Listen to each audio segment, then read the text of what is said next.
তোমাকে শাড়ি আনতে বলছিলাম, আনছিলা? আনছি, দেখো টেবিলের উপর রাখা আছে। লাল রঙের শাড়ি আনছো কেন? জানো না আমি লাল রং পছন্দ করি না। সর্বনাশ হইছে, মনে হয় পাশের বাড়ির ভাবির সাথে পাল্টে গেছে। ভাবির সাথে পাল্টে গেছে? আজকে তোর চামড়া দিয়ে ডুগডুগি বাজাবো। Bye bye. শোনো গো তোমারে কইতাছি এইবার ঈদে মার্কেট করবো না। আমিও তোমারে কইতাছি পুরান শাড়ি পরতে পারমু না। জানো ঈদের শিলা ভাবি ৮,০০০ টাকা দিয়ে সুন্দর একটা শাড়ি কিনছে, আমাকে ৮,০০০ টাকা দাও না। মিথ্যা কথা বলছে, ব্ল্যাক কালারের একটা শাড়ি, ওর দাম ৮,০০০ না ৮০০ টাকা। আরে না, ৮,০০০ টাকাই হবে, আমি শাড়ি হাতে ধরে দেখছি। আরে গাধা, তুই তো হাতে ধরে দেখছিস আর আমি তো কিনে দিছি।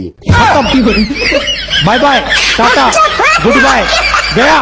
সবাই ঈদের মার্কেট করতেছে আর আমার কিপটে জামাইটা আমার একটা শাড়ি পর্যন্ত কিনে দিল না। আরে কোথায় সবাই ঈদের মার্কেট করতেছে? সবাই তো মার্কেটে গিয়ে দেখতেছে যে মার্কেটে কি কি উঠছে। বাজে কথা বইলো না, পাশের বাড়ির ভাবির 3টা শাড়ি কেনা হয়ে গেছে। কি উল্টা পুল্টা কথা বলতেছো? শাড়ি দেখলেও শোনো না, ওগুলো তো সব জাকাতের শাড়ি।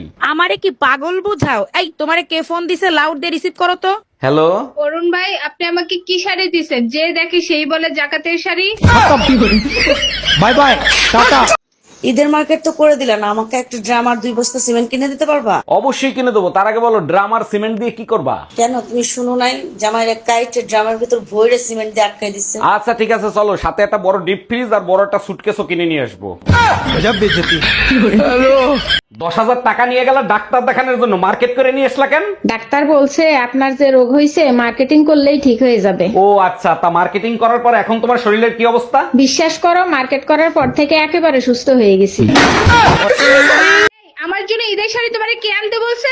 পছন্দ হয়েছে তাই নিয়ে আসছি। কেন, কি হয়েছে? তোমার কোনো রুচি আছে? এই শাড়ি তো রাস্তার ফকিরও পরবে না। যাও এখনই পাল্টায় নিয়ে আসো। সেইটা আর সম্ভব না, পাল্টায় দিবে না। দুনিয়াতে এমন কোন জিনিস আছে যে পাল্টায় দিবে না? তুমি এখনই ফোন দাও, আমি কথা বলবো। হ্যালো, শ্বশুর বাসায়, আসসালামু আলাইকুম।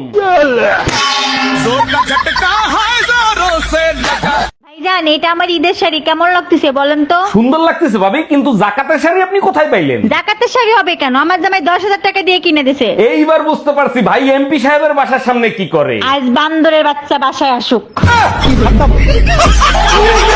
পাকিস্তানি ড্রেস এবং তানাবানা শাড়ি কিনে দেওয়ার সামর্থ্য প্লাস মন দুটোই আমার স্বামীর আছে, কিন্তু যখনই মনে পড়ে 24 ঘন্টার মধ্যে 18 ঘন্টা ডিউটি, এমনকি কত শত রাত না ঘুমিয়ে নাইট ডিউটি করার টাকা এটা, তখনই তার পরিশ্রমের কাছে আমার শখগুলোকে তুচ্ছ মনে হয়। ভাবি, ঘরে আছেন নাকি? আরে ভাবি, হ্যাঁ আসি, বসেন। ভালো আছেন?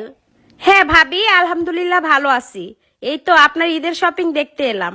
তো মার্কেট টার্কেট করছেন নাকি কিছু? না ভাবি, এখনো তো সময় হয়ে ওঠে নাই। আপনার ভাইয়ের তো ছুটি নাই, আর তাছাড়া ঈদের বোনাসও পায় নাই।